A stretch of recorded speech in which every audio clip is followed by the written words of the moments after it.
how's it going? So I make no secret of the fact that I moved from Tasmania to Melbourne semi-recently. One, I don't think I have enough followers to get a stalker yet, and two, Melbourne's a big city, so I got nothing to hide. Yes, I moved. I moved from Tasmania to the Big Island to chase a dream. Dream was shattered. I was down in the dumps. I started sewing again. And then good news came. I got offered a job. It doesn't start for a couple of months. I will just keep doing this until I run out of time. And then when that job ends, I'll probably come back to doing this because it's good fun. Anyway, I digress. Since I moved to Melbourne, I thought that it would be wonderful to check out all of the fabric shops that Melbourne has to offer. Unfortunately, Lord Coronamort decided to come and royally stuff up the world, and all of the fabric shops closed. So recently Victoria loosened their restrictions and I was suddenly allowed to go fabric shopping again. I went to a place in Brunswick where they had this fabric, and I only have a swatch because I actually have already made my items. I had a sore throat and I got swabbed and I was negative, but I had a sore throat and I didn't sound too good a week ago, so I have made my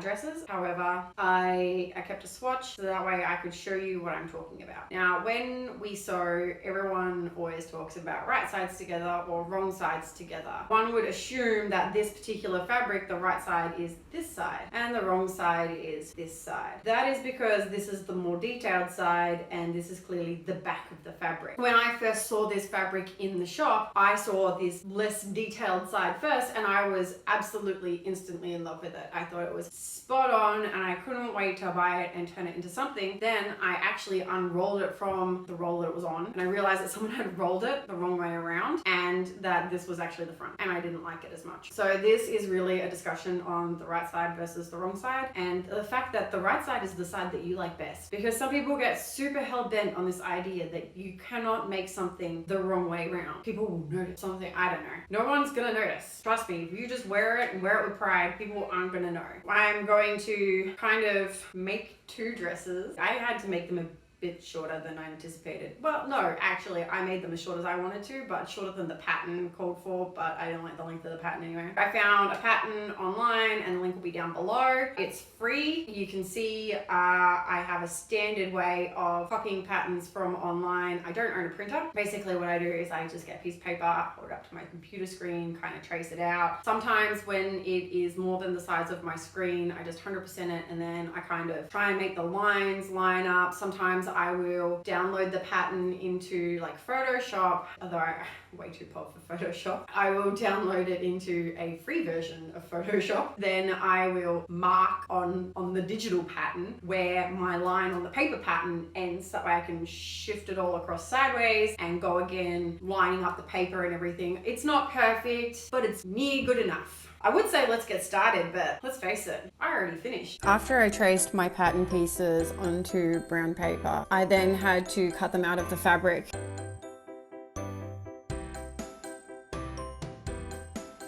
As you can see here, this is my first ever attempt at an artistic shot. And yes, I do know that my scissors need sharpening, but I'm also trying to go through 4 layers of incredibly thick fabric, so bear with me here. As I decided to line the bodice of this dress with a full lining instead of just having the facings, I will have to sew 12 darts. I don't think that you want to watch me sew 12 darts, so I will just show you briefly how I did one. First thing I do is I clip the edges of the darts within the seam line, and then I stick a pin through the dart tip, flip it over, and then trace from the pin to the clipped edges, and then I can do that for all of the darts. You just kind of pull back one layer at a time and stick it back through, and once you've got one in, it's kind of easy to do the rest.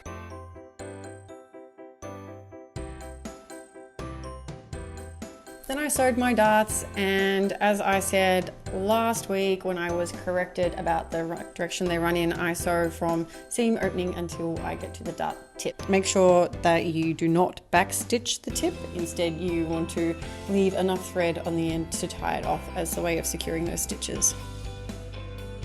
It doesn't really matter when you do your pockets, just so long as they are finished and ready to go by the time you plan on installing them in your skirt. I find them to be one of those things that just kind of irritate me, so I do them first up and just get them over and done with.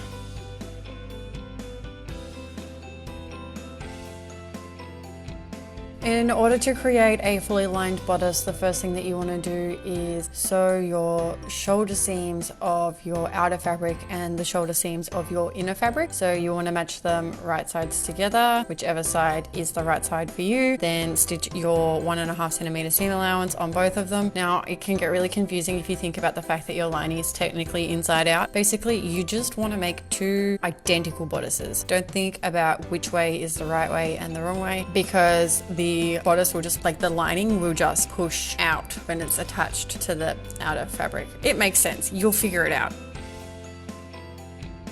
Then with just the shoulder seams joined together, you'll want to take your top fabric and your lining fabric right sides together, and you'll want to pin all the way around the center neck area. My dress has an opening at the center back. I will pin from center back to center back all the way around the neckline.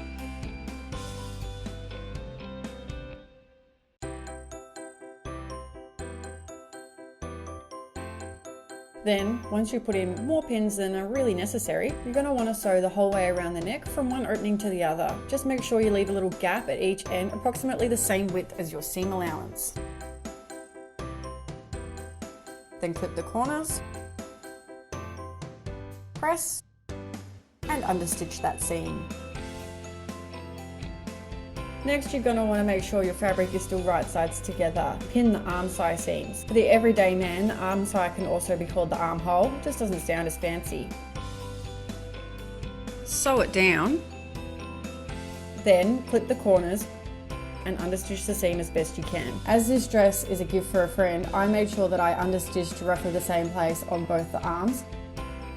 To flip the bodice the right way around, you want to feed a corner of the back lining through the inside of the shoulder strap, and then with the other hand, reach in from the front and tug it through. If you've got little skinny shoulder straps like me, you want to be careful when you do this not to tug too hard and pull the seams. With your bodice turned the right way around, what you're going to want to do is flip the side seams so that they are right sides together, but don't turn it all the way back around. Then you want to pin and sew it. If your lining fabric is a totally different color to your main fabric like mine, you can stop at the join, swap colors, and then go again. If the dress is just for you and you're lazy like me, you can just skip that bit.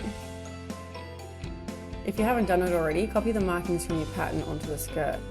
Then line up your pockets and pin them down. If you're making a YouTube tutorial, don't forget to film yourself sewing on the pockets. I finished the edges of my side seams before I joined them. I don't know if it's usually done this way, but the jacquard fabric did not finish well with my sewing machine, and I don't own an overlocker. So I decided to make some Hong Kong seams because they seemed easiest, and I have a really expensive silk skirt in a similar style with Hong Kong seams, so all I really did was kind of copy that. I found it easier to bind the seams and then sew them, but that might just be me. Before I sewed my seams together, I understitched the pockets. No, you can't see it, but the seam is folded down under there. Then I pinned my side seams. The pockets I added, which are not included in the dress pattern, make this a slightly more laborious job. Basically, what I did was measured 5.5 centimeters from the top and sewed that bit together, then measured 14 centimeters from the end of that stitching to start the rest of my side seam, giving me a 14 centimeter pocket opening. When I sewed this, I was lamenting not having a zipper foot, which it turns out I did have, just had a boy look. So if you want to make pockets like these, I'd recommend using a zipper foot, not a universal.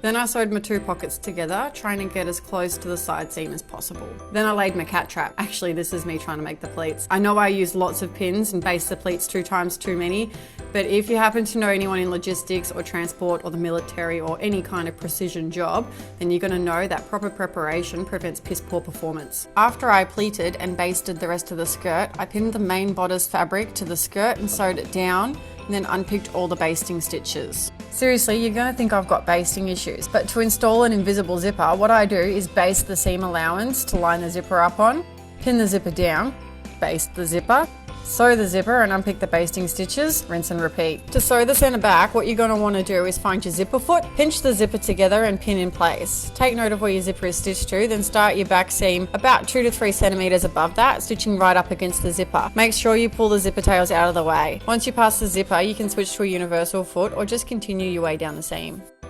Here's a view of me getting put into fist bump as a way of making up for losing the hem footage. I did a blind hem if that helps, and then hand sewed down the lining.